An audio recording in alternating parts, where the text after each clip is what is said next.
A cam speed, B cam speed, C cam speed, sound speed. Welcome to Brotha Kitten. We don't know the title of this edition, but you will because it's going to be there. But what we are going to be talking about is Deadpool. Warning, spoilers. If you haven't seen Deadpool, go watch it. We both think it's pretty damn good. But we're here to talk about one thing in particular. Again, spoilers. There's a big cameo that we both got pretty fucking juiced up about, and that is Blade. the moment he showed up on screen, I yelped a yelp so loud that I knew that came from the little boy inside me who was just like, I need this shit. I made a music video with my old roommate about like where the fuck is the new Blade movie? Just asking, because Because it was like, I remember that. It was like, what about Blade? What about Blade? Yeah. I remember in film school, Leia Escobar had asked me to be in this like little short of hers where it's Blade hunting down the Twilight vampires, and I got the chance to play Blade. But just going much further back than that, like I remember when Blade was announced as a movie. Oh shit! Like in the late '90s, and like my brother coming home and telling me, because my introduction to Blade was the Spider-Man cartoon in the '90s, right? And then when Morpheus popped up and he came down to hunt Morpheus. He was a bit light skin in that show, right? He was a little light skinned in it, and I think his blade actually glowed, or his sword actually glowed, or some shit like that, right? But yeah, my brother told me that he's like, there's a Blade movie coming out, and Wesley Snipes is playing him. Like how I was supposed to say juiced up. Fun fact, I've never said juiced up a day before in my life. Like, I mean, that's what the Blade makes you feel. You feel juiced up, Dude, at times I be having the Pat McAfee show. I don't know if you're familiar with that. Yeah, he's like a commentator in WWE now, so I hear That's him right. all the time. That's right. Yeah. And so his daily show, sometimes I'm here having it playing in the background. They always saying juiced up and zeked up and all this other kind of shit that popped in my head during the introductions. Anyway, but we're going back to that, like being excited to see the movie in, what's that, 1998? 98. Yeah. And I remember being dropped off at the movie theater with my little sister, whose birthday is today on August 4th. Happy birthday, Shayna. My mother dropped me and my sister off to see Blade because I really bugged her to do it, pay for it with my own damn money. And going up to the ticket booth, to the box office, and finding out that I couldn't buy the ticket because I wasn't of age, because it was rated R. Amazing, right? That back then there was a rated R comic book movie. And so what me and my sister did was, like, I told her, hang back, Shayna. I waited for a black couple that looked like they can be our parents, and just gave them the money. I asked them, I said, hey, can y'all do this for me? And he was like, got you. And that's how I seen Blade in the movie theater. Fucking loved it. We watched it once. The deal was to go see a movie that she picked out. And so we saw that Vanessa Williams dance movie, Dance With Me, I think it was, or some shit like that. Yeah, I saw that in the movie theater. It wasn't the best. But anyways, though, afterwards, my sister was like, I kind of want to go see Blade again. And that's when we did. Fucking loved it. I was a bit too young at that time to have known about the movie or seen the movie. I was still watching Space Jam, which, as far as, look, you want to talk about black cinema. Oh, man. You want to talk about black cinema. I think Michael Jordan did a better job than people give him credit for in that film. Especially, I think that's the first and last movie he did. First and last movie he did. But again, so shout out to Michael Jordan. Good Burger. So I'm just going over like black cinema I saw growing up as a kid. I mean, that movie also had a great song to it too, for the soundtrack, Space Jam. Space Jam. Oh yeah, I mean the whole soundtrack was incredible. Yeah, we want to talk about the leading soundtrack song off that album? I mean, look, I have love for the song. Do I have love for the artist who did the song? Like, look, I don't feel I don't feel terrible admitting that I Believe I Can Fly is a great song. It's a great song. Sung it It's a with a great song. choir. Incredible, and it makes you feel things. Yeah. You know, when I was 5 years old watching Space Jam, I felt things that I didn't have the emotional capability to think of. Whether the artist is a good person or not, that's a whole separate story. And it only got worse over time. Whew. But as far as black cinema, I watched as a kid. Obviously, I was inundated with a lot of white media. I actually rewatched. This tangent's already going. We're gonna do that. Great. Okay. I mean, So yeah, I rewatched Bamboozled recently, the Spike Lee film Bamboozled. oh, come on now, I've seen that Oh my when goodness. it first came out. I think I watch films nowadays where it's typically a black writer director, and they're making something that kind of bucks the system in a way that's just like shows a bit of attitude. And recently there was the it's like a magic movie, the Society of Magical Negroes or something along those lines. I've not heard of that movie. And all that. Like, yeah, it's not great. It's not great. And again, I know the intention. I get the idea behind trying to be like, look, we're not like this. This is how we are. And obviously, as black men, we're constantly in a state, and depending on the room that we're in, trying to be like, am I making these people comfortable? Whether we do it consciously or unconsciously, we're always very aware of our surroundings, of where we're at. Mm-hmm. And I see movies like that, especially in the past couple of years, that have tried to touch on that, but I don't think any of them have done it to the point of Bamboozled. I don't think a movie like Bamboozled has been created since then. Spike Lee created Fuck You for an hour and 30 minutes, and I believe revolutionized like that kind of film where it's just like this is how you perceive us, but this is how we see ourselves, and then the dichotomy of both. Like Michael Rappaport plays a character where he feels like he has a lot of leeway because his wife is black. Like that's it. That's his whole thing. Which, looking back and thinking about it, I think he was calling out Quentin Tarantino. Of course, Quentin Tarantino does have a black wife, but like, because at one point, him and Quentin were cool with each other. Yeah. And then some things that happened, and I'm not gonna go into all that stuff, but I don't know where they're at now, but I know for a while, not the biggest fans of each other. And it's funny that you mentioned Michael Rappaport's character. When I look back at that, still butchered the name on the second time I was trying to say it. I'm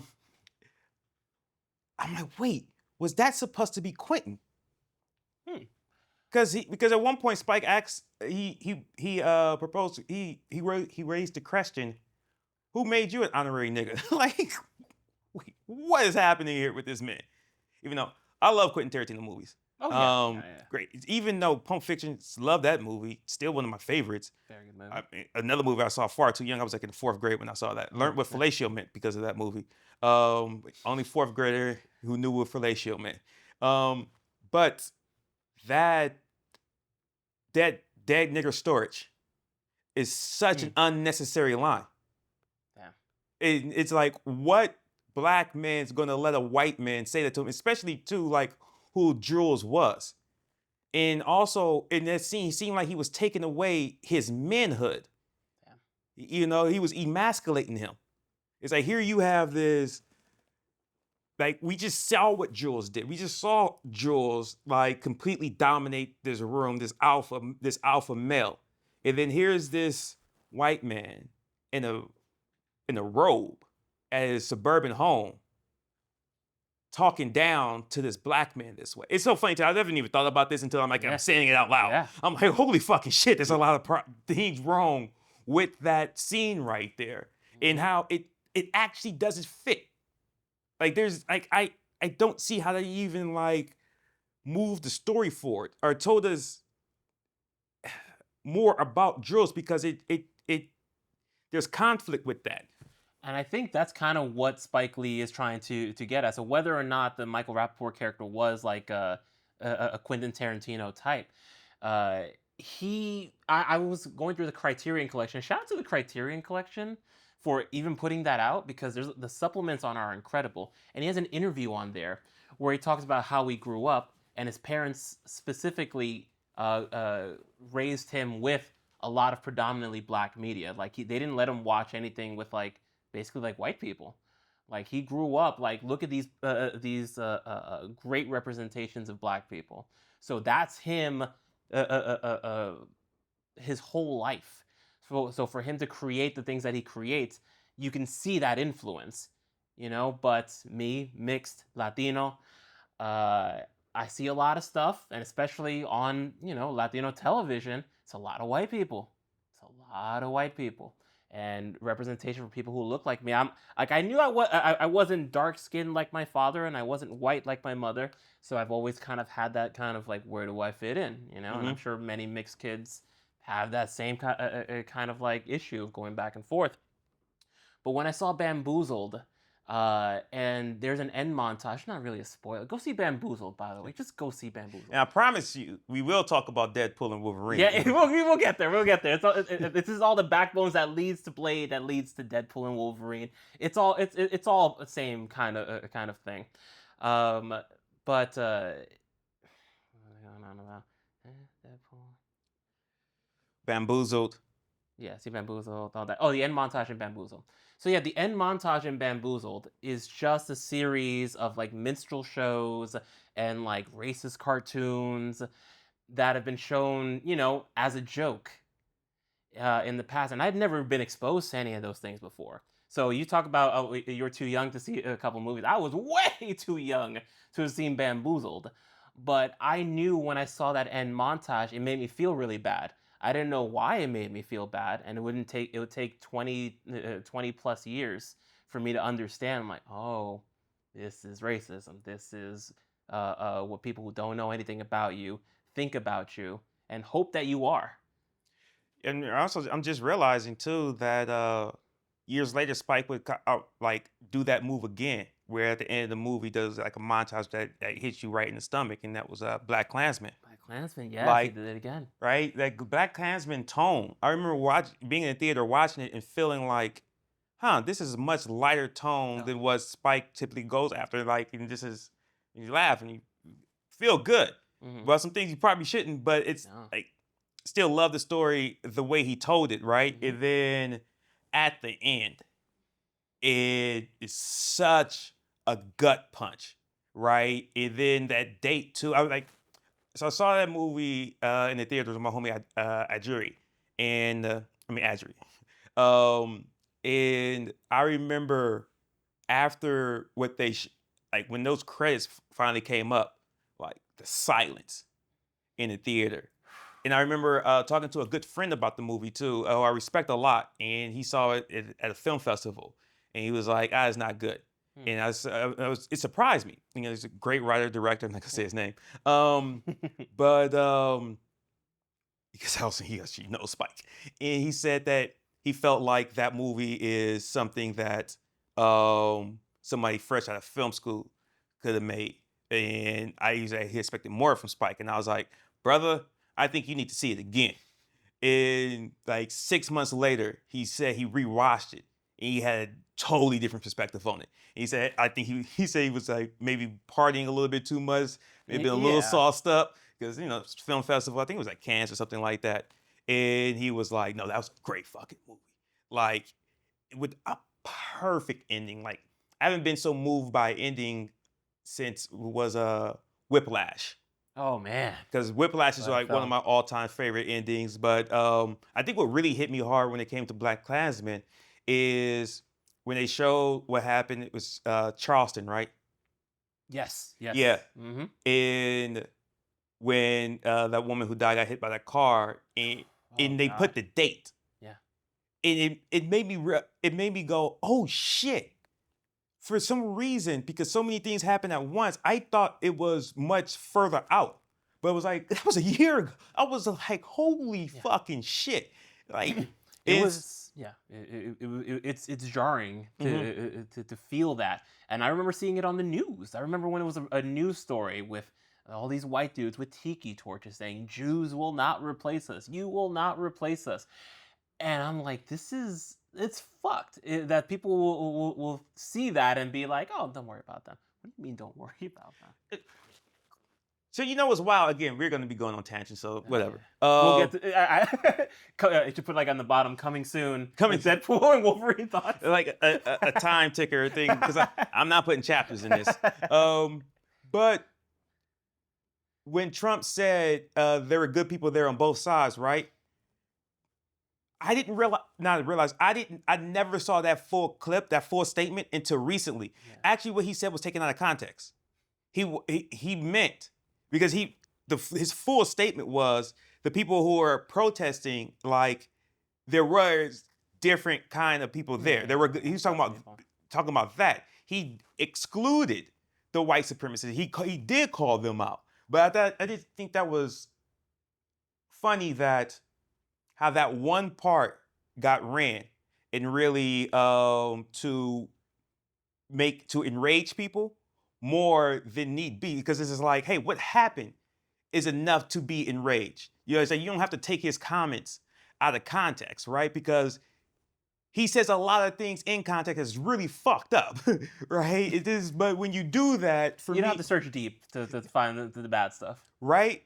But it's like when you do that, I feel that it just gives more fire to the other bullshit that he says. Where he can say, "Hey, that's actually fake," and then people don't look into it because before he's like, "Hey, y'all have pulled what he said, and flipped it in a way to fit whatever agenda that you have," which is just again, it's a stupid thing, but. Still watch what you fucking say. Anyways, it's just a recent thing that came up that I saw. I was like, oh, I didn't even, like, even myself, I didn't realize that. A person who does hear something and then go back and was like, hey, let me see this in its full context. Like, I didn't, because of just who he is. Because he is a racist piece of shit. It's racist, misogynistic, sexist, we're just sexual predator. I mean, a convicted felon. Well, felon. And that's actually like what he's even convicted for is light compared to all the other shit. But yeah, coming soon, Deadpool and Wolverine thoughts. Swear. But yeah, mentioning the Black Klansman from the Bamboozled thing, like Spike Lee has such a great, eye to be able, and a storytelling ability to be able to tell you all of these things in a way that's entertaining and also makes you really kind of sit with it. I do feel, again, the American Society of Magical Negroes, that's the name of the movie I was talking about. I did not like that title. Nobody saw it, so, I guess a lot of people did not like that title. But they kind of like dipped their toe in the issue, but they're like, I don't want to get too crazy. Spike Lee doesn't give a fuck. And I love that about him. And again, I watched that really young. And again, growing up, seeing very few like black heroes in things. Again, I love Good Burger. I'm so thankful for Nickelodeon, Keenan and Kel. We don't need to talk about Dan Schneider and his all nonsense, but he uplifted some black people in that thing. And they made a movie that, for me as a kid, seeing just two black teenagers goofing off and having fun in the movies is something that I did not see anywhere else. Well, I've been around the same time Good Burger was in the theater, so was Spawn. Spawn, yep. Yeah, because I seen Spawn multiple times at the movie theaters because my brother worked at the movie theater at the time, and so I have to kind of think about. I don't even know how the fuck I was getting to the theater. My dad was super strict about like rated R and PG-13 or whatever. He would only let me see stuff that I could see, like PG movies and things like that. Not my household. Now my mom was a little different. My mom would be like, "Come on, Frankie, you can watch this, you can watch that." I wouldn't have watched most of the films if it wasn't for her. But Blade is something that came into my life a little bit later. I'm not even sure the first time I saw it because I definitely didn't see it in the theaters. I just knew of Blade, so probably around Trinity, because Trinity was coming in 2004, and I know exactly when I saw it first. So they were advertising Blade Trinity on WWE. I'm a huge professional wrestling fan because one of the vampires in it is played by Triple H. Mm-hmm. Yeah. And they were advertising it a lot. So I'm like, okay. He's barely in that movie. Let me and Ryan Reynolds was pretty funny. I'm like, okay, let me look into it. So we rented Blade, and I fucking loved it. I absolutely saw a cool black man kill vampires And the movie was not about him struggling, selling drugs, playing sports, dealing with like, man, it's hard to be a black man in America, because it is. But I don't need all my movies. I don't need all my entertainment to be about like, man, it's hard to be black. I'm like, yeah. Sometimes I just want to see a cool black dude kill some vampires. And that movie provided it in spades. And then it was upped a lot by Blade freaking 2. Directed by, Guillermo del Toro. which a lot of people don't know. He also has a fear of vampires. Really? Yeah, I learned that because of it was Roger and Rupert. Yeah, because Cisco had already died, and he had made that comment. So I grew up actually watching Cisco and Ebert, and then eventually Rupert and Ebert.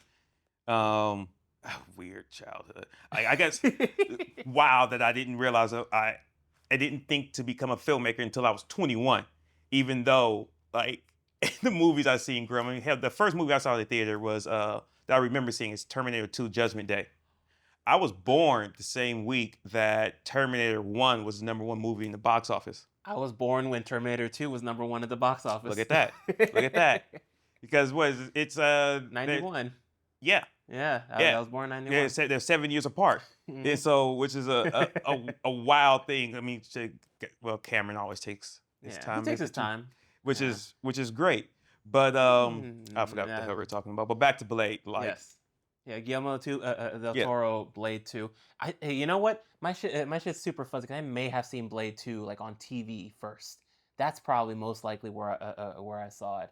And when wire working was at its peak. Wire work and the CG was a little iffy. It's not the greatest. It's a little rubbery, especially going back. But I rewatched that fight scene between when the princess, it's called Princess Vampire, shows up and stuff. Like somebody just reposted it on Twitter, and I looked at it. It's actually looked better than what I remembered. It was a cool fucking fight scene, but you're right, like that little rubbery stuff, and they hopping off and doing these flips and all that. It's like when Spider-Man first starts like climbing up on the walls in Spider-Man 1. Like in that era, there was just it was that weird jump of like, oh, it's real, and then it's just a cartoon out of nowhere. Matrix Reloaded, or Neo does the whole like spinning around, fight, burly brawl. It's funny that the Matrix Unreal 5 tech demo looks better than what we saw in Matrix Reloaded. I mean, and of course, technology grows and advances and things of that nature. But yeah, of that time is where Blade 2 comes in. And, again, I didn't know it at the time of why I attached myself to these characters so much. Like, if your viewers have previously watched, now that you're listening, I mentioned before that I didn't even recognize myself as black until I was 18. I'm Puertorriqueño y Cubano. I grew up in a Latino house, in a Latino neighborhood. I have cousins that are blonde haired and blue eyes. I have cousins who are dark skinned, and I'm just like, oh yeah, we're just all Latino. Like it didn't hit me until I moved to a place that was predominantly white. Because when I went to schools that were predominantly black, I was one of the whitest people there. I was basically Michael Cera. And then I went to a place predominantly white, and I became Wesley Snipes. So all of a sudden, I'm like, wow, these are all these connections that I can make with my own identity. So I didn't understand why I connected with Blade so much, aside from like, he's cool. And there's a bunch of cool characters. But as time has gone on, and I've revisited these movies multiple times, I can understand why I love Blade 1 and 2 so much, and why Blade Trinity was such a mess. That movie was ass. So much ass, and I felt so bad for Wesley. But to stick on the first two though, like, when he's talking about like raising the stakes, and the second one, but I guess too, what made them so damn good, it wasn't like, oh, the world's gonna end if Blade isn't successful, but also just the way Wesley played Blade. Yes. I was reading this thing, they were talking about how even when he was doing the promotion, he was always in character. But when you're black, you don't have to say you're black, right? And he wasn't doing that, right? But he wasn't also trying to play like white, like he's a black man. I believe this part's ad lib when the cops shoot him in the beginning, and you're like, "Motherfucker, y'all serious?" Like, yes, You get it. that's a black man right there, you Get it. know. And then the famous line, "Some motherfuckers always trying to ice skate uphill." Mm-hmm. It like so I grew up in a household that was very born and raised in East Oakland. And my people were very much about like, nah, we watching black cinema. Like my sister couldn't get a white Barbie. Like sometimes they would give like people would give her like a Christmas gift or a birthday gift to be a white Barbie. I used to see my mother watch my sister unwrap it, and she'd just be looking like, mm-hmm. Mm-hmm. As soon as that party's over, she'd throw that shit in the trash. Wow. Yeah, yeah. So I grew up watching movies like Posse. Ever seen Posse by Mario Van Peebles? It's a black Western movie. Like a friend of mine just recently, she was telling me about black cowboys and like the percentage of it, right? Because like most cowboys were black. And I was telling her, I was like, yeah, I know that. Like in Oakland, every year there was a black cowboy parade. And so my people were really, really big on like our history. And then my parents, they fucking just love movies. We'll rent weird, obscure movies like most people ain't seen Strange Days. Oh. Have you seen Strange Days? No, I see. I thought School Days. No, No. I've not seen Strange Days. I see. Strange That Days is- is directed by Catherine Bigelow, and it stars Ray Fiennes and Angela Bassett. Mhm. And it's so I highly recommend watching Strange Days if y'all haven't seen it, especially if y'all love sci-fi. In places where we grew up, how much that like you Bronx, me, East Oakland, Yeah. how many people love comic books? Oh yeah. And I think for a lot of black people too, like X-Men is way up there. Like the X-Men 1990s cartoons, like my God. But I mean, it makes sense because of what they are saying in X-Men and how we are able to relate. But it's so wild that this huge, I don't like to use the word fan, but this huge supportive group gets ignored Yeah. time and time and time again. It seems like they Mhm. try to cater to everyone else, but they skip over this group that's right there. And I wonder, is it like the Democrat kind of thing where it's like, hey, these people are going to vote for us no matter what, so we don't really have to cater to them? Or is it just that they're just fucking ignorant? I think this is a bigger issue that goes right back to Black Lives Matter. I think it's a bigger issue to just be like, hey, yo, we're here too. We're like just the simple fact of like, look, we have money. You don't have to just keep making 10 Years a Slave. You don't have to put out fucking Green Book. Fuck Green Book. Fuck that movie. I saw that movie in the theater and liked it when I originally saw it. Then did some research and was like, "Fuck that fucking movie." Fuck that fucking movie. Fuck Green 12 Book. Years a Slave, by the way. 12 Years Slave. Yikes. I cut 2 years off. Fuck Green Book. Fuck the other one. The Blind Side. Like Fuck The Blind Side. like, Fuck that fucking white I- savior movie. It's like, I didn't understand the genre of white savior movies, even though I've been watching them my whole life. Like I'm partial to Hardball, the Keanu Reeves basketball baseball movie. Like because I love Keanu Reeves, I love The Matrix, and and they got blacks playing baseball, so okay. and they got blacks. And as a black playing baseball, I was just like, hey, I do that. So it wasn't too out of the ordinary for me. But where it really kind of hit a wall for me was The Blind Side. Dude, I remember looking at that movie and being like, what the fuck are we doing, man? What is this? What is happening? And Michael Orr, poor him, because he's just like, yo, yeah, they played me like I didn't know how to play football. I've been playing football my whole life. It's like, you're telling me that the inner city black kid doesn't know how to play football? It's like, people, get your fucking stereotypes in line. It's like the thing that always bugged me about watermelon. You can't say that we love watermelon and that we're lazy too, because you gotta put a lot of fucking work in to get to some watermelon. And let me tell you, like, it ain't worth it to me. All what I have to get put in for fucking watermelon, for it just to be what it is, damn near water. But all this requires thinking. And you know what people who don't want to do, who aren't interested in our stories, they don't want to think about that. They want to put something out to please the people that they're already selling to, that they're already making money from. and ignore our experiences. Again, even being nerds, like the enjoying X-Men. And I think for 7 years younger than you, like I thought you were about to say 7 years a slave. I was like, you just keep taking some years off I that keep taking years off. journey. But in my teenage years, anime started becoming super huge on like a regular basis, including like Dragon Ball Z, Yu Yu Hakusho, and Yu-Gi-Oh. Shows like that became much more prominent, and I knew nothing but black people who loved that stuff.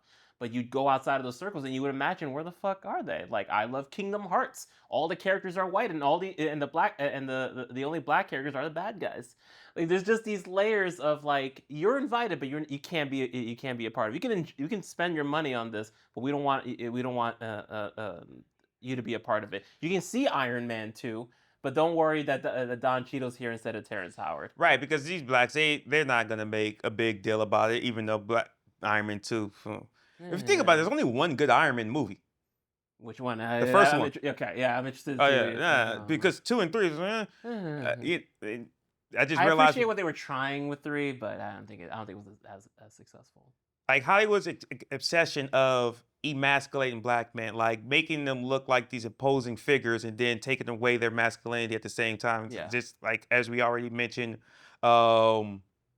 with Pulp Fiction, Jules' character in that dead nigga storage, and then The Blind Side. Like here, you have this large imposing black man, and then he doesn't know how to play football, and then how many times we gotta do something where hey, black men don't know how to read or some shit like that's like. Or that Viggo Mortensen has something to teach Mahershala Ali, the concert pianist, rich guy.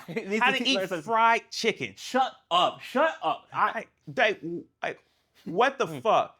Also, let me throw in Precious too. Fuck Precious. Oh man, that fucking movie is. I didn't think about the consequences of Precious until years later. Dude, it's like you're just gonna make an oppression burrito out of this woman, right? It's like she's overweight, she's illiterate, she gets physically and sexually abused by both parents. Yeah. She has 2 kids, and one of them is by her father that has Down syndrome. And what else? Oh, first off, let's make her mother a welfare queen, and then force her, right? Then force her to get on welfare, and then you know what? Cherry on top, HIV. How about that? How about a little bit of that? And then we end the movie with her being like, I'm gonna go get this, and that, and all this other shit, and she's talking about all these things that's gonna happen to you. It's like, you got AIDS in 1988. Like, this is bad. You're in a bad situation. And it's just kind of like, hey, come on, you ain't Magic Johnson. I don't know if the word is torture porn. There's something about like black oppression porn. There you go. Yeah, selling black oppression. Like, the huge they love market. And again, you look at the people behind it, the people producing it, the people putting it out, the people fucking selling it. They're all white people being like, hey, and look Oprah. I don't want to say that though. I mean, Oprah's done a lot of good. I ain't throwing her out. I probably bleep that name because love her, and I have a huge thing about like, hey, when it's somebody who looks like us, I am not going to put them down on camera. Because it's like, hey, we're there. And so... Yeah, we're doing it. Here you go. Shout out to Tyler Perry. Love what he's doing business-wise. Business-wise, yeah. Business-wise, I think it's nice to be able to see 50 Cent. Apparently, he's doing the Shreveport thing. He's at studio out there. Anyway, but he's been doing great on that. And I love seeing more black people on the back end, because that's really where... That's progress. And, I mean, hell, Donald Glover and his brother, is it Stephen Glover? Yeah, Stephen Glover. Yeah. Stephen Glover, there you go. Like, I thought it was great that he got his brother on in the writer's room for Mr. and Mrs. Smith. Oh, that too, yeah. I fucking love that show. Incredible show. Dude, I can't wait to rewatch that show. Look, if there's anything I want committed to film, is Donald Glover is one of the GOATs. I think so. He's of our generation, and to be able to do the amount of work that he's been able to do from the jump from Derek comedy to now, like I'm not only impressed, I'm inspired by him. And like music wise, like I really like his new album, the Bando Stone and the something something. Like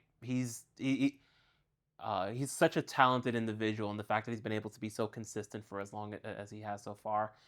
And also, I love his demeanor where he's just like, I don't want to deal with any of this shit, and he just kind of like fucks off when he's not working and all that. Like that's ultimately what I want for my life. So yeah, to have such a wide range of things that he wants to do and then go out there and actually do it.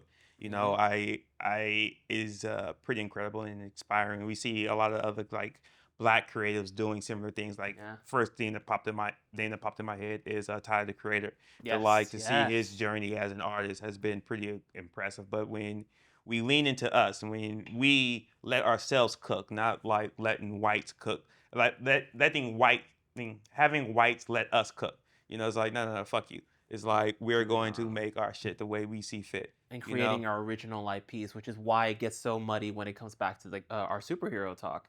Because a lot of people at the top levels of these things aren't seeing things from our perspective. It takes a lot of time. So, can we get into Blade Trinity? Like, Yeah, most definitely. No, We look at Blade Trinity and what was happening behind the scenes of that. Here's this thing that like Wesley Snipes put so much time and energy and invested in. Like Blade was a huge risk, and he put so much on the line for it, and it happened, right? And then it was a surprise that it went number one. I remember it being a surprise that Blade 2 went number one because it had outperformed the re-release of E.T. Wow. And because people were super hyped on that, like, Blade 2's coming. Like it was still being overlooked. And it being a surprise that Blade 2 went number one. Crazy that I remember that. So even as a kid, every weekend I paid attention to the box office, like what was number one at the box office. Like literally ignoring successes. Right. Ignoring successes. Putting asterisks on it anytime it was. And then here's Blade Trinity. Right? Yep. And where the writer decides to become the director. David Boyer, yeah. And then it's like, you don't have to look past the poster to be like, this is fucking insane. It's Blade, and yet you have Ryan Reynolds and Jessica Biel in it, right? And you're really trying to promote these two people in his movie. Yeah. So I have a theory. We're going to be bouncing around a little bit. I have a slight theory about why Blade had so much screen time in Deadpool and Wolverine. Because in bigger moments, because all the cameos and all this stuff, I mean, are they really cameos? I mean, first off, like, why are we calling these cameos? Because we're not expecting them? Okay, right? Yeah.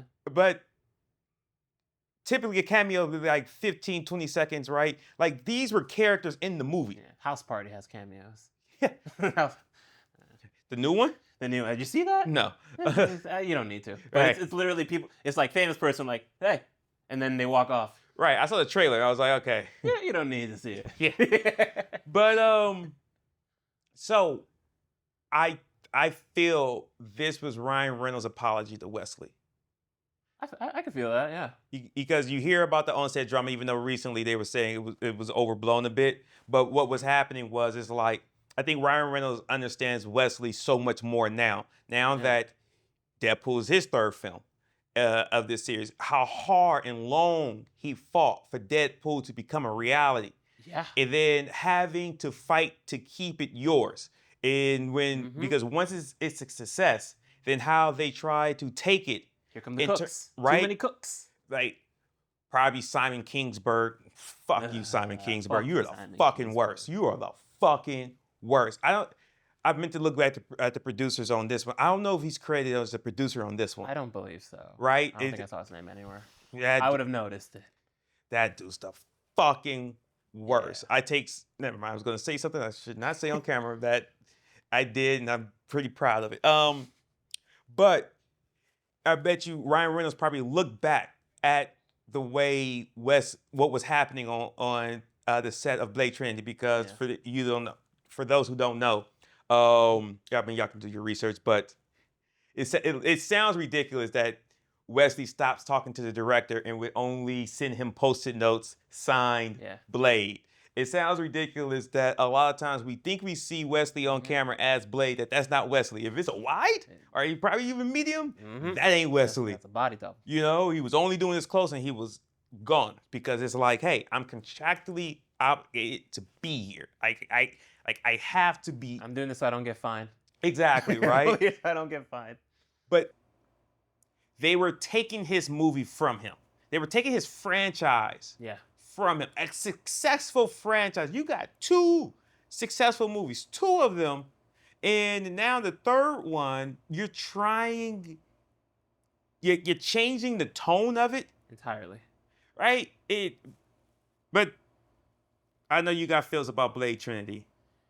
I do have these feelings about Blade Trinity because, as you were saying, it was his franchise, his baby, and then enough cooks got into the kitchen. It makes money, and the first thing that they wonder is just like, why's this black guy in there? Like, hold on, what if we put it was a stealth prequel for a movie that was just supposed to be Ryan Reynolds and Jessica Biel, and they were gonna hunt werewolves and shit. There's even an end credit sequence where they go and fight werewolves. And it's such a bummer to see that. And I when I first saw it, I didn't think too much of it. I wasn't too deep into the lore and understanding why Blade was barely in the Blade movie where he's dead center. But learning things over time, like, it's, you know, and we're both creatives, you know, sometimes you fall in love with a V1, but your producer's not as stoked about it. So by the time you're on V8, you're like, what even is this? And that's Blade Trinity. Blade Trinity is the V8 of a movie that Wesley Snipes wanted, and it was his child that he grew from the first film to the second film, and then it was slowly taken away from him. So of course anybody could be discouraged from that. Please explain to people V1 and V8. Oh, version 1, yeah. So yeah, the version 1, you know, when you first get an assignment, you make it, and it's all on you, and you put your creative vision or whatever your training is into something, and you make something that you hope that your producers or whoever's paying you likes it, and they have notes. Very rarely do things go out on V1 for good reason. Obviously, not everything's perfect on the first run, but at a certain point, it can get frame fucked to death until it's V8. And then you've taken in notes from 3 layers above. And then like, hey, this guy doesn't really like all the blue in there. And then you realize it's the Eiffel 65 video on blue. And you're like, I can't take it out. I've once gotten a note for a Mortal Kombat game to find parts where they don't have blood in it. And I'm just like, oh, okay. I mean, I get it. They want to take it back to Mortal Kombat 1, where you hit and sand and sweat came out of people. And but Sega Genesis had a code where you can put the blood in it. Mortal Kombat 1 also is a game that the whole rating system had came in on. And when Hillary Clinton tried to get violent video games banned, or just video games in general banned, man. With Joe Lieberman. I remember seeing those names a lot, like or in the old Game Pro magazines. Do you hear Game Informer's done? Yeah, they announced that a couple of days ago. I didn't know GameStop owned Game Informer. Oh yeah, that's why they always sold it there. Right. Yeah. I didn't know that until that happened. But back to the theory that in some ways Ryan Reynolds was apologizing to Blade, because now that we said all that, now imagine if you're Ryan Reynolds. And you look back at what happened to Wesley in Blade Trinity. Yeah. You have to be like, oh no, he was getting fucked. First off, why was he even called Blade Trinity? That's stupid. Anyways, because The Matrix came out and Trinity is a popular name, so it was just a very early 2000s kind of. Yeah, it doesn't even really come into play now that I think about it. Right. I never thought about that. Yeah. But to see how, like where Ryan Reynolds is now in his career, I mean, he's tippity top, A-lister and stuff. I mean, and he's also a big time producer on these films. I mean, he has his own like gin line and all this other kind of stuff. Because if you're a celebrity, you're gonna have an alcohol brand. Smart way to do things. People gotta drink. Even I don't. This is water. I almost took a sip. Cheers to that. Salute. But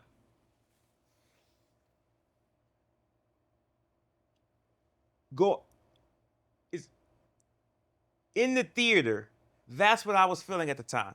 And because it's like, again, we look at the way Blade has his shine.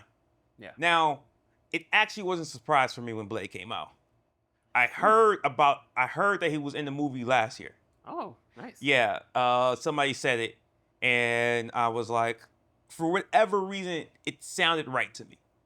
Now, a blog ruined the X-23 thing for me. I think eventually they put her in I the think trailer. they put it in the trailer. Right, yeah. but I stopped watching the trailers. I'm like, yeah, that's always a good idea. Right, the same thing with Sabretooth and stuff, but I had no idea about Elektra and Gambit. Right. Yeah. Now, the Elektra appearance was more surprising to me than Gambit was. What?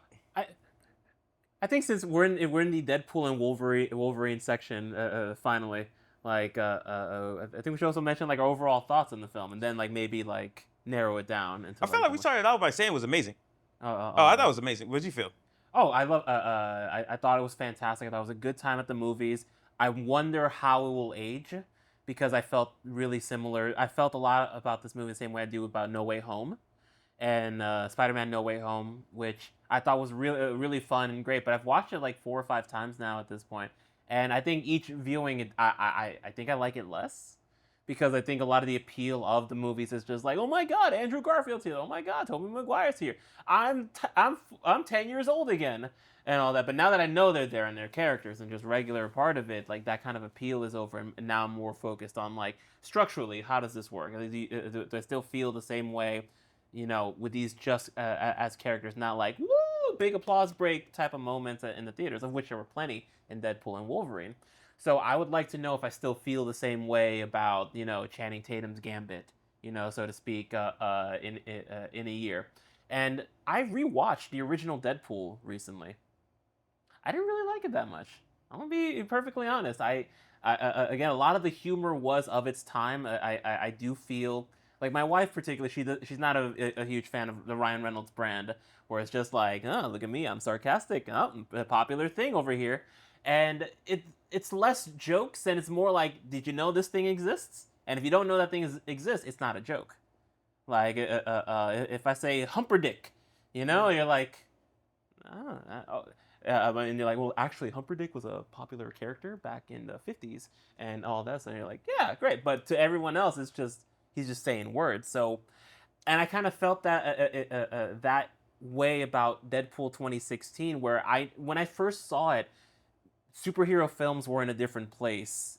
And it was nice that he was so subversive and the humor was so different than anything else that was out. I was a big fan of the comics.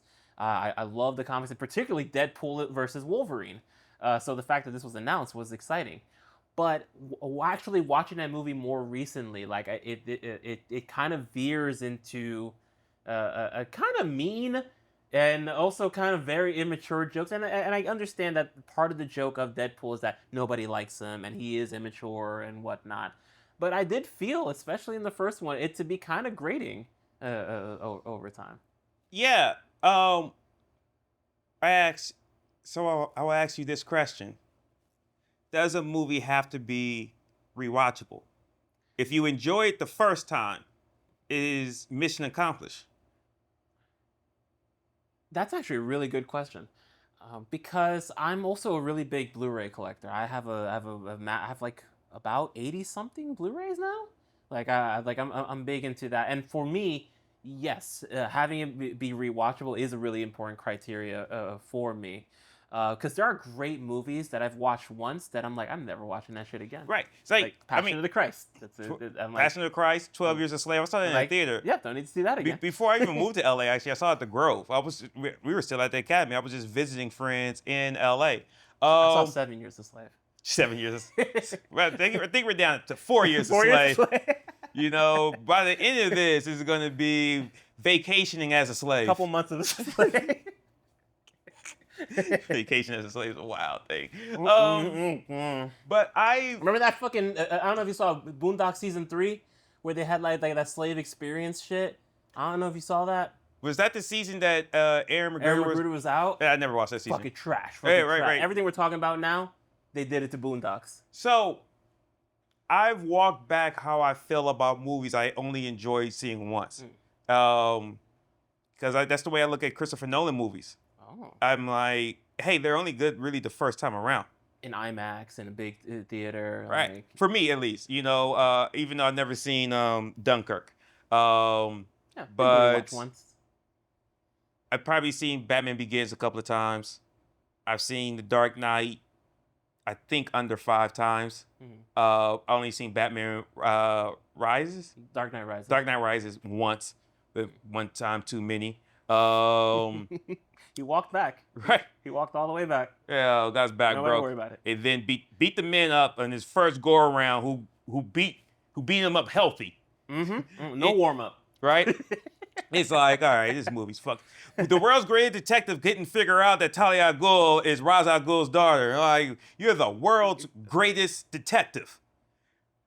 And you know who said that about you? Ra's al Ghul.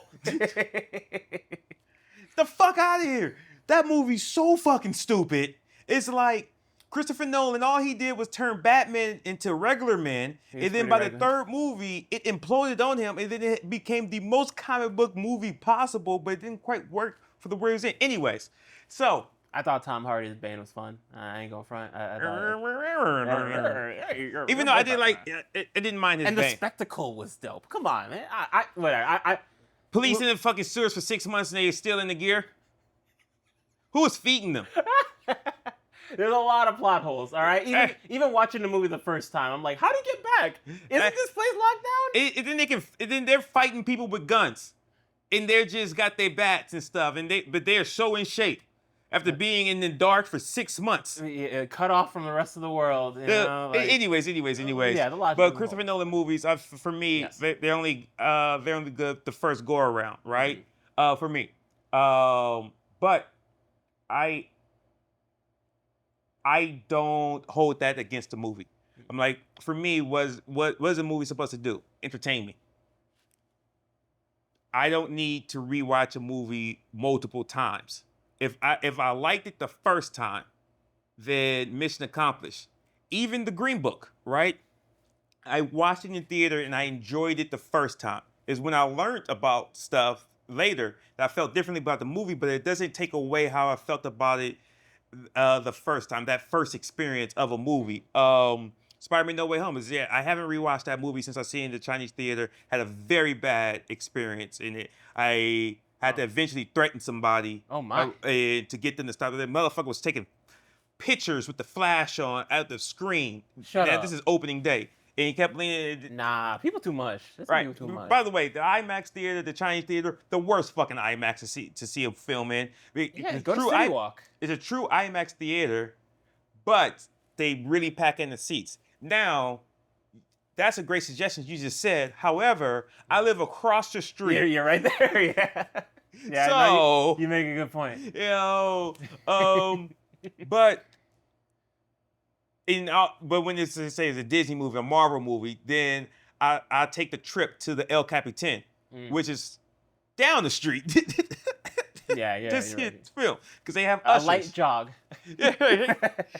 But so because somebody else I was talking to about Deadpool and they said that about the whole like, hey, since it loses the shock value the next time around, right? But I was like, it's still the experience though the first time, right? It's like when you look at The Sixth Sense, spoiler alert, Bruce Willis is dead the whole time. But it's like us knowing that the second go around is to take things away. Even though I say the reason why Bruce Willis being dead the whole time is one of the is my favorite twist in the film because it's still a great film if we never learn that he's dead. It's the cherry on top, you know, and I think that's what M. Night Shyamalan has kind of going away from. It's like depending so much on the twist, like the difference between The Sixth Sense and The Village. You know, it's not all right on there. So going back to Deadpool, I think he switched it up a little since then. I just saw Trap yesterday. I haven't seen it yet. Fantastic. I mean, I liked it. I like Josh Hartnett. I'm looking forward to seeing it. But going back to Deadpool, I'm not worried about that because seeing it in the theater, even though some annoying motherfuckers behind me, and the theater experience is very shitty these days. You gotta go early. I hear that a lot, but I'm always first showing 9 a.m. 9 a.m. on a Saturday or a Sunday. It's still packed. You get the big movie experience, but you don't get all the bullshit of these teenagers. Right, you get the hardcore crowd. Like I don't know about these kids. I don't know about these kids in these movies. Dude, don't you be teenagers? Like I was watching Top Gun in one of those 4D theaters, not with the glasses, but all 4DX, the big yeah. move thing, yeah. And there was this like middle-aged dude the whole time on his phone with brightness at full. Nah. Just blasting that shit. Unacceptable. And then eventually I was like, yo, can you turn down your phone brightness? And he did. Now, my experience, you tell some people to do some things in the theater, they're gonna do it. This is when being black with muscles works. Like even that guy in the Spider-Man No Way Home, it was because he kept just leaning forward and being in my field of view. And his buddies was being like, one of his buddies was like mapping how to get home. And then this dude, because I asked him multiple times. This was like, well, my second time asking him, I was like, hey, can you lean back? Because you really fucking up my movie experience right now. And he did. Now, even when the credits was done rolling, he still sat in that theater. I didn't tell him to do that. But at least he sat back. I can't suffer fools gladly, and if I and again like me like I've been going to the theaters early because they were cheaper. Typically matinee showings are a lot less expensive. Now I have AMC A-list, which is fantastic. I ain't going. And my friend Patrick was telling me about that. Yeah, it's if you like movies, you can. My wife and I watch for $25 a month. You watch basically as many movies as you want. 3 a weekend if you want. When I was single, I'd go 3 a weekend and knock out a bunch of movies. I probably average going to the movies once every 2 months, once every 2 to 3 months now. And it's not worth it at that point. Especially how fastly they come to streaming. And I know that fucks over the actors and directors and stuff when it comes to that back end pay. But me personally, it's like I much prefer to watch it at home. Anyways, going back to rewatchability. Will Deadpool and Wolverine be rewatchable? And honestly, I don't care about that. Okay. It's how I felt watching it for the first time, because I think I've only saw Deadpool once. Oh, the first. Yeah, in the theaters. And the first one I may have seen twice. I'm not sure, but the first time I seen Deadpool was actually it was because Deadpool came out in February of so it's February 2016, I think. Yeah, February 2016. I saw it in December of 2015 on the Fox lot at a special screening for. So this is before Colossus like VFX was all the way done. It's like sometimes it was like he looked good. It was a final, but then sometimes it was looked like it was on the PlayStation 2, and then at times it was just a guy in stilts. And I was just like, all right, like let me use my imagination here. And when the original opening title sequence, they had all those jokes in it, right? But I forget the black woman's name, but they put diversity higher. They changed it. In 2, it was Zazie Beetz. I don't remember there was a black woman in the first one. I don't know. Yeah, his roommate. Oh, Blind Al. Blind Al, but like they put diversity higher. No, I thought that was hilarious. And so when the next, I mean, hey, look, y'all do what you want. I wouldn't. And I could be misremembering. I thought I saw diversity. I'm pretty sure, but in the final product, like that wasn't in it. Yeah. So yes, I did actually see Deadpool twice, but I had been looking forward to that movie for so long. Yeah. And so I was real happy that it was out, and that experience of seeing it, because I'm pretty sure one of the directors was there and the writer. Yeah, and again, I think that's where we differ in that, because of my Blu-ray collection, because I do love watching movies quite a few times, because I love to I love to study the film a lot. My favorite movie of all time is The Matrix, and I've watched it over 50 times. It must be, because every time I watch it, I get something different. I think and it's something as a filmmaker myself.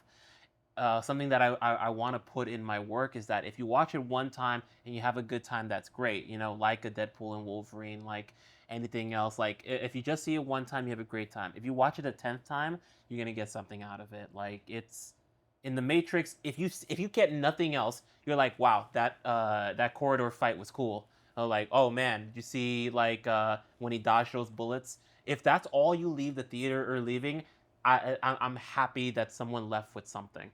But to get into the nature of self, and then nowadays it's looked more like a trans allegory, like, or even if it's not trans, it's more about finding yourself in a place that you don't feel like you belong, or finding your people, finding your tribe.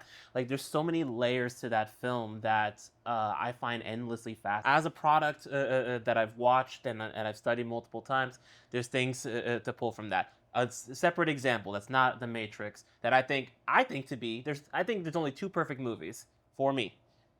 I think Back to the Future 1 is a perfect movie. I think Die Hard is a perfect movie.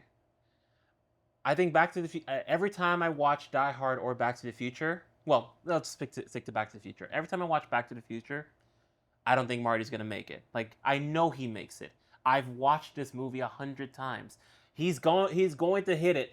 But the way it's edited, the way the music hits, the way it's acted, the way the story has crescendoed up until this point, like when he hits 88 miles per hour and he gets Back to the Future, like, I'm still like, woo, I'm exhilarated. So, I mean, what it sounds like to me is it's because the movie gave you something to care about, right? And then, so going back to Deadpool and Wolverine, don't worry, people, I'm going to be producing this a little bit more now to keep us on track.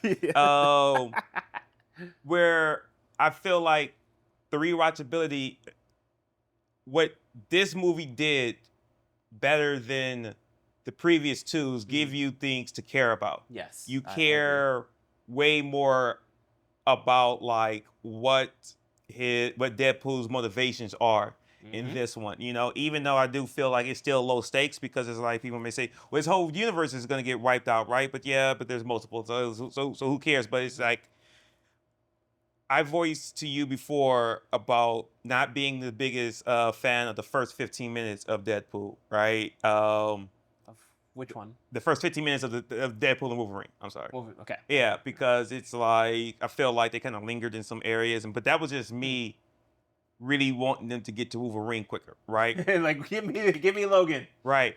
But when I look back at it, and when I think about how much I cared for him to succeed and why, like how they really drove home his friends, the family that he's made, and I also love too that, like, hey, his partner had moved on, but how much he still loved and cared about her, right? And then what's the guy he was selling cars with?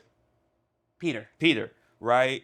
And I love how every variant of Deadpool loved Peter, right? Yeah. And was so thrilled when he came at the end.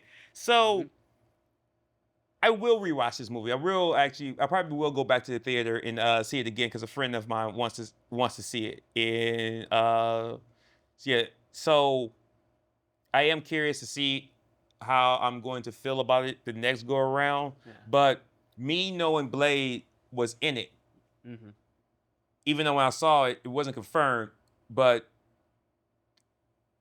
it did not take anything away from it. No. Right? And because even when it was like, oh, they got rescued by somebody, like, I knew that was X-23. But when Wesley, like, I knew Wesley was about to walk out his blade. I didn't know how he was going to look, but I knew that was going to happen. So I think it will have some, it will be, what you call it, rewatchability, or be rewatchable. Be rewatchable, there we go. Because something else that while watching it that I was surprised with is how Hugh Jackman had a different take on Wolverine, as he should. Yeah. But I didn't think, in my mind, walking into it, and they didn't really show it in the trailer, but I was not expecting that. And I was so happy. And it also showed you what a great talent Hugh Jackman is, because you gotta tell me twice. Like, this should be a different Wolverine than you've played before. And it so obviously was to me. And I fucking loved that. Like, I was surprised by how much I loved Hugh Jackman's Wolverine in this one. And it was the most I felt him being Wolverine, even though it doesn't kind of doesn't top to me Logan. But not just Logan. It's when he got injected with that one stuff, and he got like, he was oh yeah, towards the end. Like, I waited years for that Wolverine to come out, and it was finally there, where it's just like the Berserker Wolverine, and he went at it, right? But in this one, it could be the suit, but I mean, I think the suit's definitely a big part of it. But in between times, he was so the Wolverine that I've always pictured. He was so the Wolverine in the '90s cartoon, right? And this is fresh off the heels of X-Men '97, where I felt like they did a brilliant thing in X-Men '97, where it's just like, hey, we're not gonna make Wolverine the main focal point. It's like, guess what? It's fucking Cyclops, and they reminded us that Cyclops is a fucking badass, right? Shout out justice for Scott Summers, right? But again, like, I want to rewatch it just for that, you know. And looking at Ryan Reynolds, him as an actor being wise enough to take such a back seat to certain things, it kind of reminded me a little bit of Killing Them Softly. You ever seen Killing Them Softly? No. It stars Brad Pitt, and it's just about the mundane parts of being in the mob, right? But there's two great scenes that it's Brad Pitt and James Gandolfini, and where Brad Pitt, I feel, does such a wise thing as an actor. Like the two times he has these scenes with him, he takes a back seat and let James cook, because it's fucking. He's James Gandolfini, dude, and it's the great scenes. And there was multiple times in this where I felt like Ryan Reynolds did that, because that's also just understanding like story making. And I think another thing I just loved about this film is I felt good watching it. Yeah. All right? Yeah. I agree 100%. Here's the thing, though. Wasn't the happiest with Gambit. Here's the thing that just bugged me. All right. The headpiece. It's a little tight on him. Man. It's a little tight. I appreciate. Channing Tatum's popping out. Man. His little face.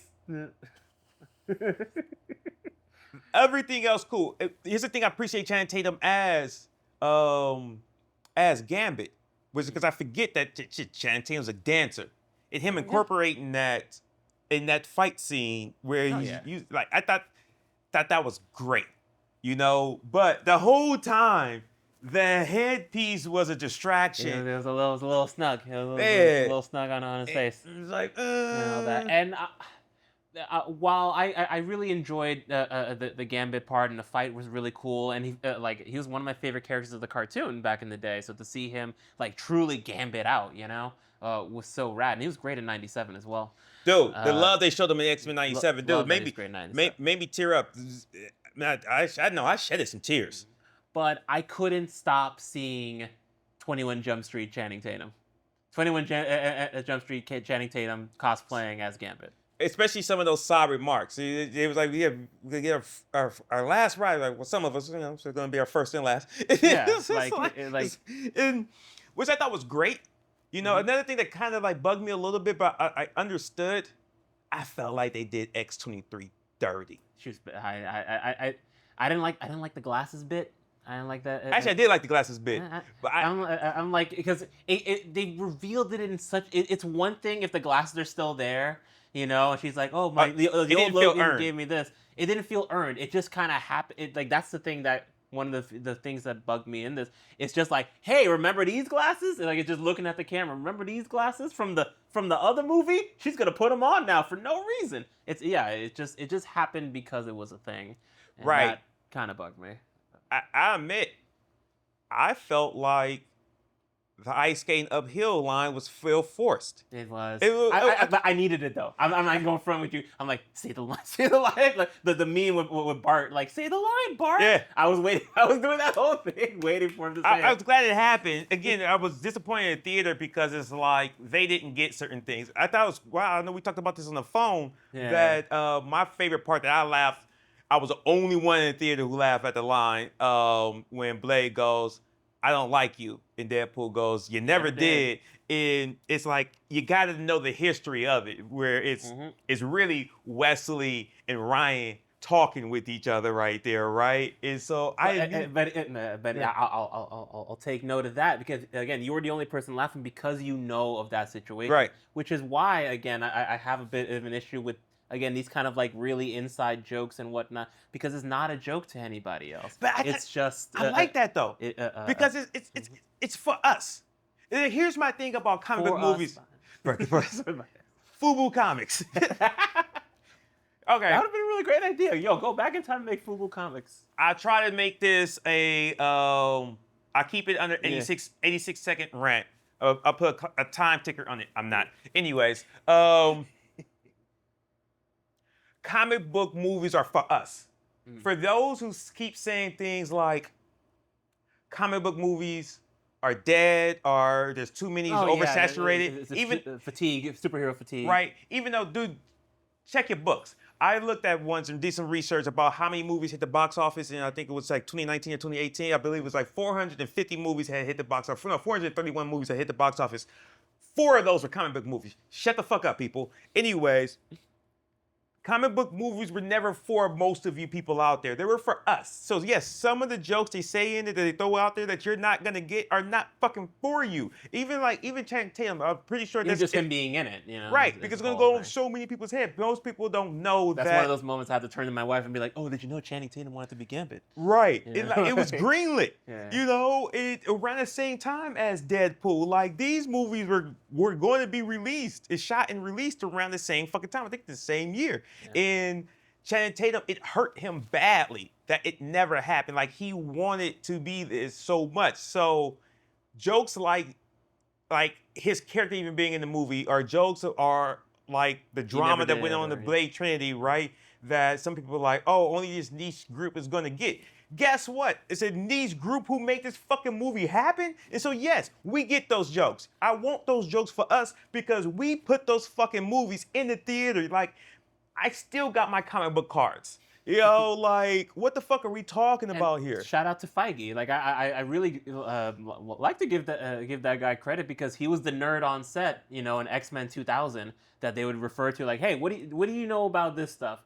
Because Hollywood was not interested in any of the comic book stuff. Again, the joke of like what do you think, yellow spandex in X-Men 2000, where everyone's wearing black leather. Right. And then in 97 they flipped it and they're like, what do you think we're gonna wear? Black spandex? Right. It's especially when we learn more about Bryan Singer. It's Bryan Singer, right? Bryan Singer, fuck that. Yeah, dude. fuck that guy. And then it's like, of course he's gonna put them in black leather, BDSN, fucking spandex. But do your research, people. I mean, Piece of shit human being. Bryan Singer sucks, but it's also the style at the time. The Matrix, Blade. There was a lot of black leather going on in the late 90s, early 2000s film scene. See, here's my thing, especially with comic book movies. It's like, when have they ever gone wrong leaning into the comic book?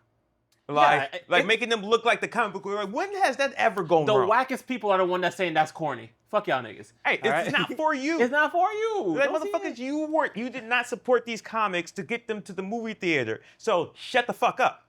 You know, Christian Bale is not a good Batman. I like He's a Dark great Knight. Bruce Wayne. He's a great Bruce Wayne. I like Dark Knight. Great Bruce Wayne. I think Robert Pattinson is a great Batman, not the best Bruce Wayne. He just haven't had his chance yet. But even though I love the Batman, I'll watch the Batman movie, but the first one, I don't know. That thing was just spraying. I liked it. Like, who are you? And I'm like, why is this I liked it 4 more hours? the second time. So you know, that's probably one that maybe I have to watch again. Dude, The first time I was. Beautiful film. I liked it a lot. Matt Reeves is an incredible director. Like, yeah. Did you see his Apes movies? I haven't seen the last one. He didn't do the last one anyway. You only did the recently, first 2 or 3. He did he did 2 and 3. Okay. He didn't do the first one, but 2 is a masterpiece. I rewatched that recently. Fire. Anyway. So these movies aren't for you. Exactly, right? But I had finished my rant. I'm pretty sure I did keep it under 86 seconds. So I don't mind those little niche Easter egg jokes and stuff, because I even had to go online and look to see like some of the characters I may have missed, because I didn't know Blake Lively was Lady Deadpool, but I thought that was a pretty damn good move. And Matthew McConaughey's in it? Yeah, he's one of the voices of the cowboy Deadpool. Yeah. Oh, because I saw that somewhere, and then I was like, wait, who the fuck was Matthew McConaughey in this? And I kind of get where you're coming from. Where like if you don't get the joke, it's still an entertaining film. But if you really get it, it's it's that much more. Right, you're gonna get a little bit more out of it, Yeah. and it's fan service. And I'm like, what's wrong with fan service? There should be fan service in things, right? People should like movies. It's okay to like things. As a professional wrestling fan, I spent my whole life being like, I like what I like, and people telling me like you shouldn't, and I'm like, just like the thing you like. And with comic book movies, the exact same. I want the blue. I put the cowl on. The way that audience fucking that 9 a.m. showing of Deadpool and Wolverine that I went to, how loud they got the moment Homeboy pulled that cowl over his face. Everyone loved that shit. Everyone became a little kid. I never made a connection as a cow. I thought it Yeah. was just a Wolverine. But Cowl, not cow. Oh, cow. I think it's a cow. I was like, wait. No, cow. COOWL. Oh, okay. I was like, my cow. bad. My words ain't good. Because I was thinking to myself, it does kind of look like a bull. It does kind of look like the bullseye logo from like barbecue sauce bullseye. Anyway, Yeah. but when like them saving that moment for the end. It wasn't in any of the marketing. It wasn't. It was beautiful. It's like, again, when something feels earned. Yeah. And then you realize That how felt earned. badass and menacing he does look in it. It looked great. And I love what Deadpool said. Oh, and he was giving them shit at first. But then he was like, I'm just jealous of how cool you look. Mm-hmm. And like them doing the old boy shot, right? Yeah. A big fight. Even though I'm watching it the whole time, I'm thinking to myself, but wait, don't they all have healing abilities, the same healing abilities as him? Because at not one point did I think they're Pretty Deadpool was Nice Pool. Nice Pool, Nice yeah. Pool, yeah. How he's like, yes, Nice Pool didn't have healing powers, but I thought that all the rest of them did, though, Yeah. and they did. Right, but still, it looked fucking good. I don't give a fuck. And it was fun. Exactly. And it was fun. I was smiling from ear to ear watching that whole thing done. I can't wait to go back and watch it and pick out all the moments, because I'm sure there's things going on in the background, in the foreground, just like in the layers of it that I think really, make you have a good time at the theaters. Right. So, which is, that's the point, Yes, I agree. Blade is our favorite person in that film, right? Yeah. Because of who we are. I do say the best true cameo, though, is Johnny Storm. Yeah, it was a great misdirect. Dude, because the whole time I'm looking at him as Chris Evans, you're thinking Captain America, Mm-hmm. but the way he played it the whole time was Johnny Storm Mm-hmm. in the hair. Because I was thinking to myself, I was like, why is his hair so dark? Right? And then I was like, why are they hiding his identity? Because I was like, I don't think they're going to do a fake out. Mm-hmm. And when he's like, oh, he's about to say it, and he said flame on. I didn't even hear the flame on part, though. It wasn't until he turned it, like, because of how it was layered in the theater I was in. Yeah. But when it happened, I was like, oh, that's so good.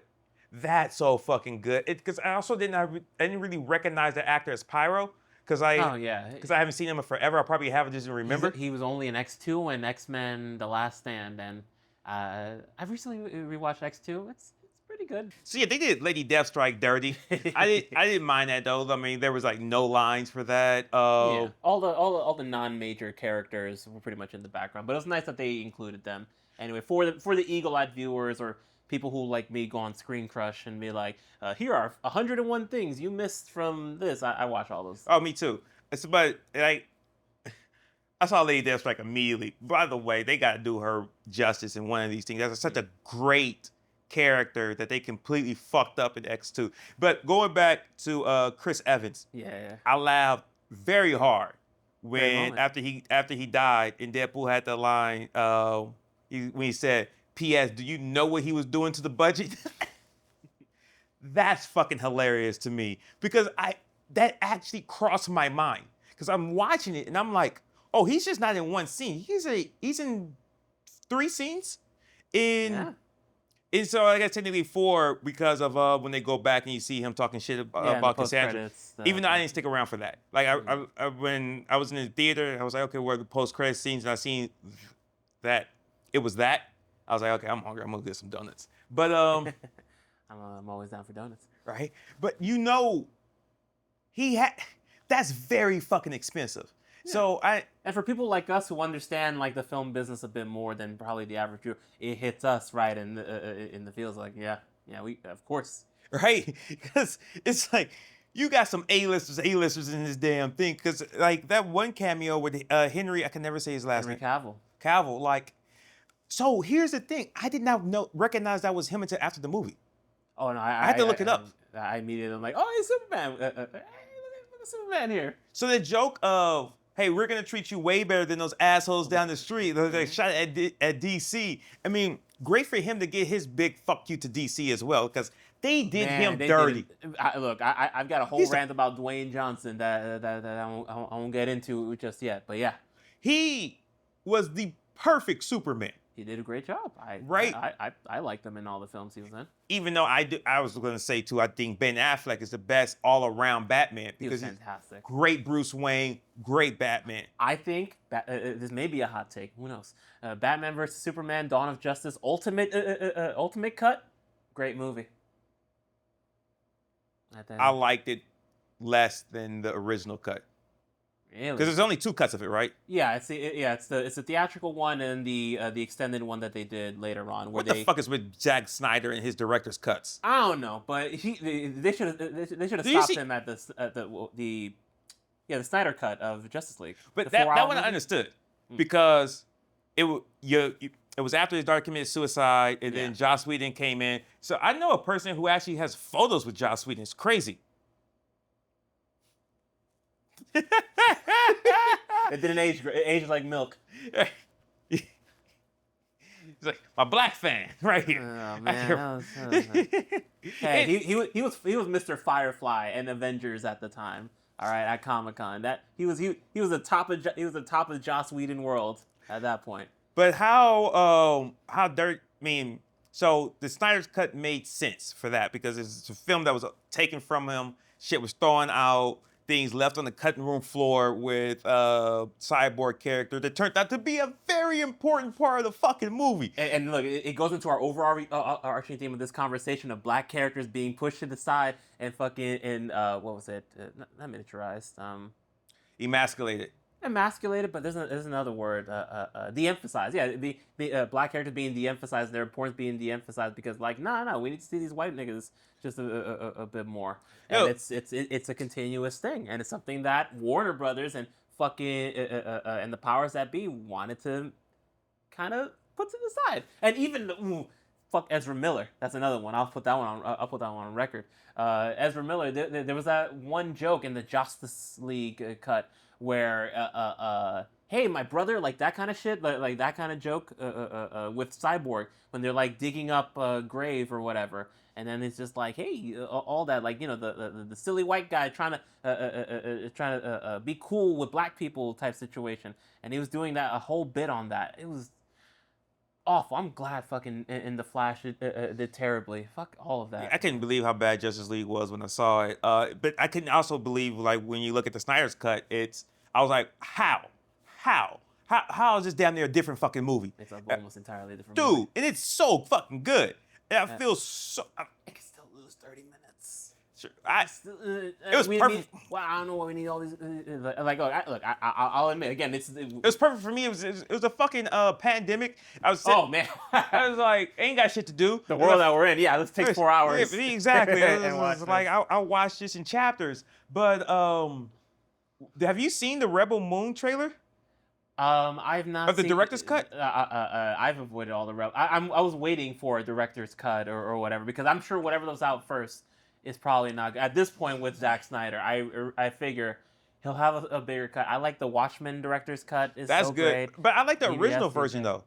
I like the original Watchmen a lot. And then I like the director's cut too, but that one was more so extended. It wasn't like, hey, we're reworking things or anything like that. Yeah. They just added more stuff instead of. When's the last time you seen Watchmen? Yikes. Okay. Right before watching the HBO series. So, I think if you rewatch it, like that movie ages so well. And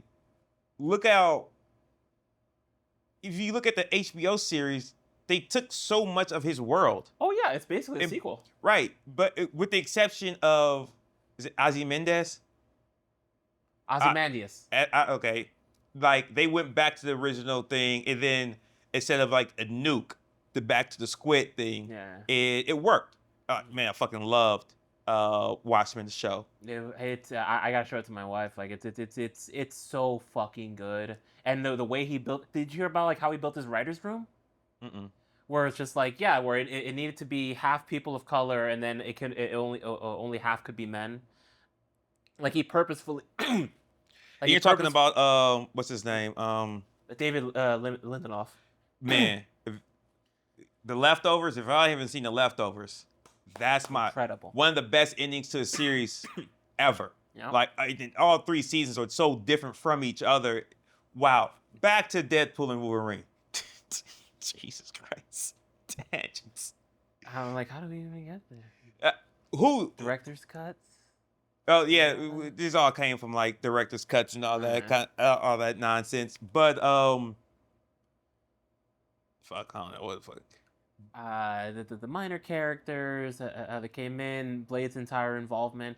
Back to Blade. Yeah. Honestly. Yeah, you were mentioning earlier about how this is possibly like his apology because this is his 3rd film that he worked really hard for, that he put everything into.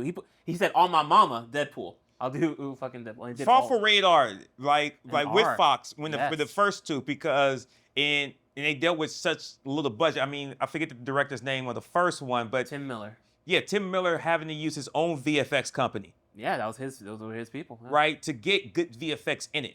Right? And then Tim Miller not directing this. That's sad. But like sorry. But Ryan Reynolds possibly having his full circle moment, like because we look back again with those moments with Blade, with him using the bazooka, like the Punisher's bazooka, with that badass fight scene. They showed him so much love in it, you know, where you can tell too, out of was it the Forgottens or whatever, what were they called? I don't know. I forgot. Right.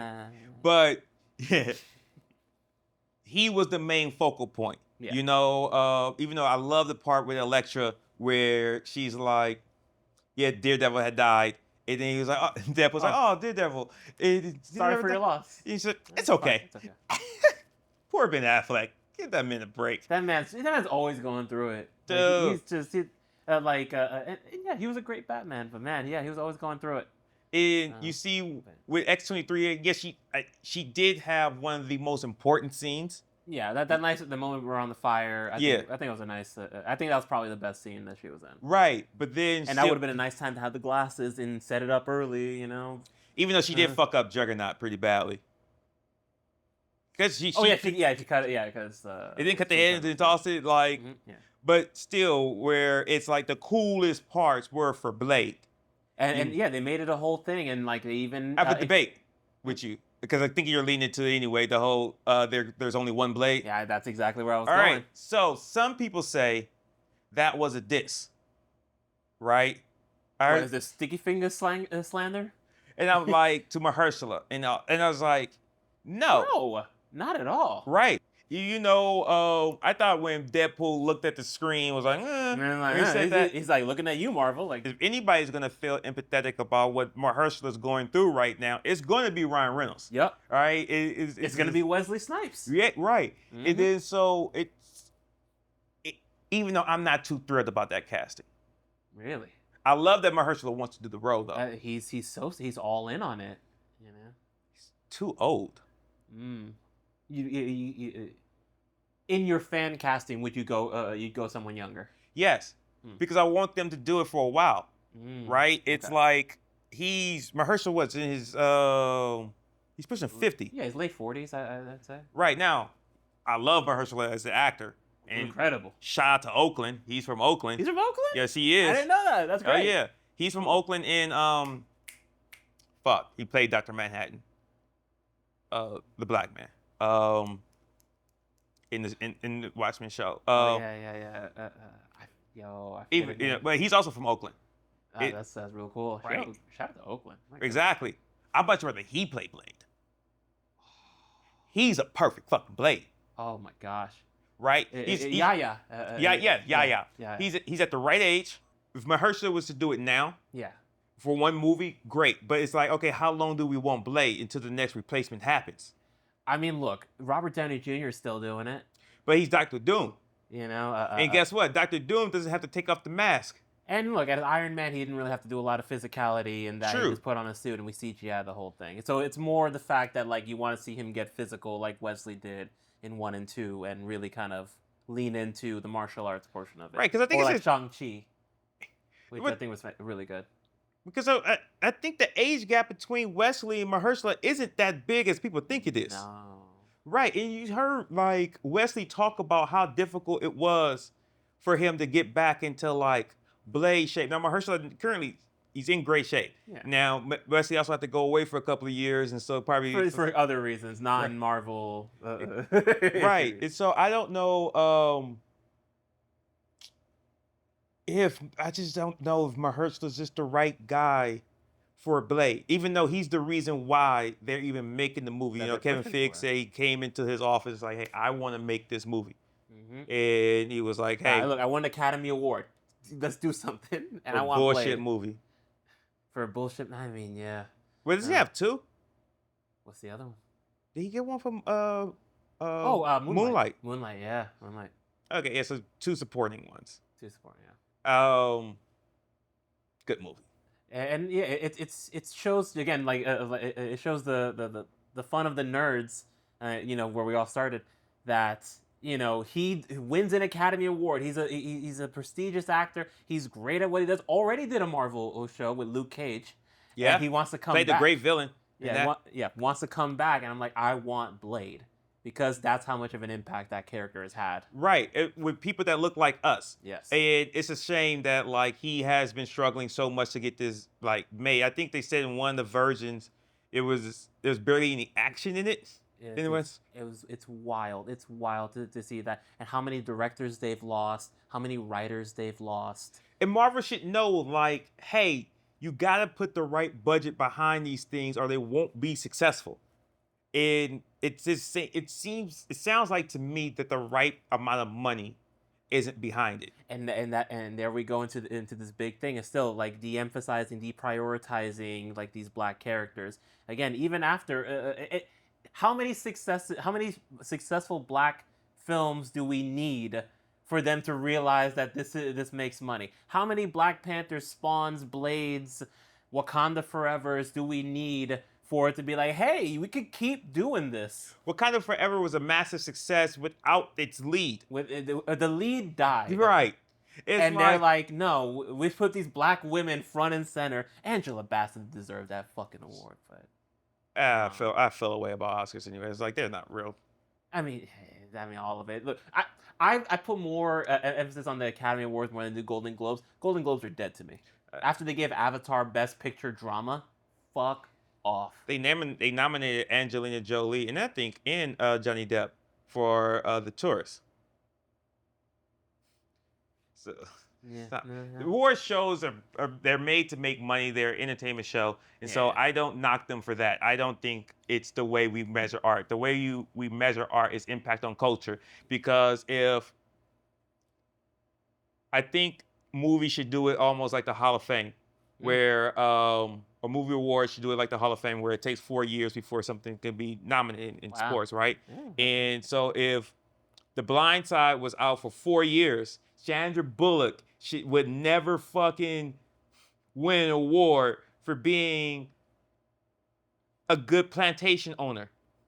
It's basically what she was like. What the fuck are Let me help this poor black. He doesn't know football. Let me teach him all the football. Because I don't have a hidden agenda, which turned out to be true. She fucking did. Man, yeah, the story afterwards is right. Look it up, people. If you don't know, Michael Orr eventually wound up suing that family. So, I mean, white people fucking over black men. Who saw that coming? And hopefully we can get this in the movie. Yeah. But our thing again, we love Blade, and there's so much there to it. Shame they won't be able to use the Morpheus character. Like then we still won't get Morpheus and Blade going at each other. I don't know Morpheus. You don't know Morpheus? I don't know that Morpheus. Yeah, so Morpheus is Morpheus Is that is a who vampire. Delroy Lindo was supposed to play, or were we supposed Jared to? Leto? No, Delroy Lindo. No, so Jared Leto played Morpheus in the movie recently. Oh, Morbius. Morbius. I said Morpheus. Yeah, I'm like, I know Morpheus from the Matrix. Morbius. Morbius. Okay. Morbius. My bad. There My it is. bad. Yeah, that's a whole separate conversation. Yaya played Morpheus. Why Yaya played Morpheus? Even though I did like that movie. I know a lot of people didn't like it. I thought it was a great love story. I liked it more the second time watching it. See, that needed a rewatch. I cried. I cried during it, actually. Like when they finally, Neo and Trinity and stuff. I love a good love story. Oh my God. They didn't have Bill Pope behind the camera, and they didn't have Yen Wu Ping doing the fight choreography. Those things became really apparent after seeing that movie again. That I'm like, those really carried the first 3 films. And needing what's his name, who played Agent Smith. Oh, and Hugo Weaving. And even though Hugo Weaving, here's not the best person to work with. I mean, look, I respect his hustle, and the fact that he's like, yeah, I don't need to do this no more. Like he's not out there, but I'm sure he's probably not amazing. All right, but let me take that back. One, he's awesome.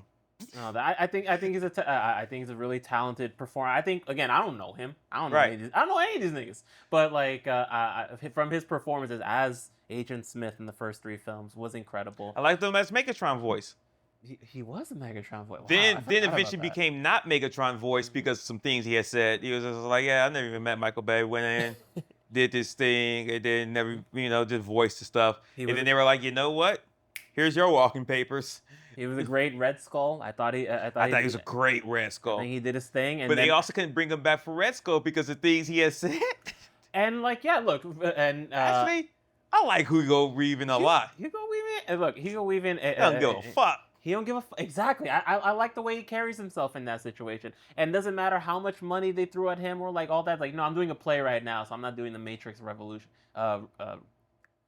Resurrections. That was the 4th one. I'm not doing that. Right. And it was such a bummer that because the guy who played the Smith guy in that like he's a good actor. He's just stuck with a role that's legendary, and not his fault that didn't work out as well. Same with Yaya. It just didn't fit right. No. That was a very, very weird thing that was like hard to get over. But Deadpool Wolverine didn't mind the villains. I could care. I thought about it. At one point I forgot who the villains were, but I was like, I didn't care. It took me a second. Yeah. Right. As you said, I'm like, who are the villains? Right. I'm like, oh yeah. Like Cassandra. Gams. And then it like cool fight scenes. The fight scene where he was like, he's like, when Deadpool talks to the audience, he's like, you're finally going to get what you've been looking for. That fight scene, okay. The van fight scene, spectacular. Incredibly done. That was amazing. I read somewhere some people shitted on the fight scenes where they said they weren't well choreographed and that the director couldn't, there was like a pairing couldn't do action that well. I completely disagree. I disagree as well. Right. I thought I was very entertained with the action. Yeah. And I even like Is it the raid? Is it Shang-Chi? No. But I think for what they did and what they were trying to accomplish, I think they did it very well. I enjoyed it. That one time my mind went to other places. The variant montage, great. Because I've been the one who's been screaming for years that I want a comic book accurate Wolverine. And when they show what they showed, I was like, you know what? Never mind. Sometimes you need to show the client why they're wrong. Right? It's like maybe Daniel Radcliffe shouldn't be Wolverine. Was that really a conversation? Yeah, he's been campaigning for it. Oh my. He's gotten real jacked. Oh, good for him. Right. But it's like, and then I thought about it too. Was like, you look at the success of this film. So right now, this is Sunday. Don't know when this is coming out. Hopefully tomorrow. But the success of this movie, like what they're at 850 million worldwide right now. Yeah. In 2 weeks. And so when Deadpool says to Wolverine, you're going to be playing him till you're 90. Fuck yes, you are. You not see this check? Look, he's the greatest showman, not just in that film, but in many of these films. Like the man can sing, dance, act tough, cry. Like Hugh Jackman is a singular entity, and I'm so excited that he's been able to do as well as he's done for as long as he has. His physique in it. And like to be doing that past 50, to be getting in that shape is insane. Even though Ryan Reynolds is almost 50. He's knocking on 50 too. Right. Even though he wasn't doing like shirtless scenes or anything like that. Exactly. There's a difference. But he's still in great, like to be that kind of physical and thin like that. Because I was thinking about that with Keanu Reeves. No, Ryan Gosling as Ken and Oh, Barbie. yeah. I was looking at it, I was like, I don't think people recognize like how difficult it is to be in that shape that he's in at the age that he's in that way. And they're just doing this as like this passive thing. So to see Hugh Jackman, like that kind of dedication to the character, to be in that kind of shape, I thought was fucking awesome. And he loves this. Like that's one thing that's become abundantly clear, not just in his performances, but watching like behind the scenes and interviews and stuff like that, is how much he truly loves being a part of this, and working with Ryan Reynolds, who seemingly, according to the others, seems to be such a nice guy that they really want to work with him. He's Canadian, so one's Canadian, one's Australian. So easy to get along with people. Yeah, for the most part. But yeah, I'm glad that they really like it, and I think you have to love doing these roles to really make us believe. And also, you have to be a great fucking actor to make us believe, to make us care, to make us not laugh at you in some of these costumes, to make us believe these costumes and stuff, right? Them, was it the power of one kind of thing? the holding hand. Yeah. Like that could have been so cheesy, which it kind of was, but it was very entertaining. Like the whole way through, this movie was entertaining to me. It was a blast the whole way through. I had just seen Bad Boys, Ride or Die the week beforehand, and I felt basically the exact same way, where I was excited to see these aging friends make a movie together in a way that's fun, that's fresh. It has a great director, Sean Levy. I don't think we've even mentioned Sean Levy, the director of Deadpool and Wolverine. I think he did a fantastic job. So to have this kind of experience in the theater, even if again rewatching, we'll see over time what time we'll say about this film. But as of right now, I had such a great time watching that movie. I'm stoked to do this. It was hella entertaining, and it was just a wonderful time at the movie. Will it rewatch? Be as good? We'll see. We'll find out over time. I would just say ditto to everything that you said, and thinking back about Hugh Jackman being 50 in Wolverine and still wanting to see him, I'm walking back what I said about Mahershala. Because if like Hugh Jackman can do it, right? Then it's like, why can't Mahershala do it? Why can't he? It's a movie. Right. We got John Wick, Keanu Reeves in his mid-50s out here taking down motherfuckers all over the place. Why can't Mahershala? Right. We just don't want a Liam Neeson situation where they have to shoot like we're doing Taken 4 and he's hopping over a fence and there's 6 different takes of him going over. Like 6 different edits of him going over the fence. That ain't his fault. That ain't his fault. Oh, that shit's so terribly edited. Man. Oh my God. He's had other good movies, but that's a whole separate. Right. That's a whole separate podcast. Yeah, don't want to meet him on the street because he loves to look for darkies. He had a great moment in Atlanta. Did you see that? Very good. I actually love that part in it. And so, I mean, what a great way to apologize. Just do it on somebody else's platform.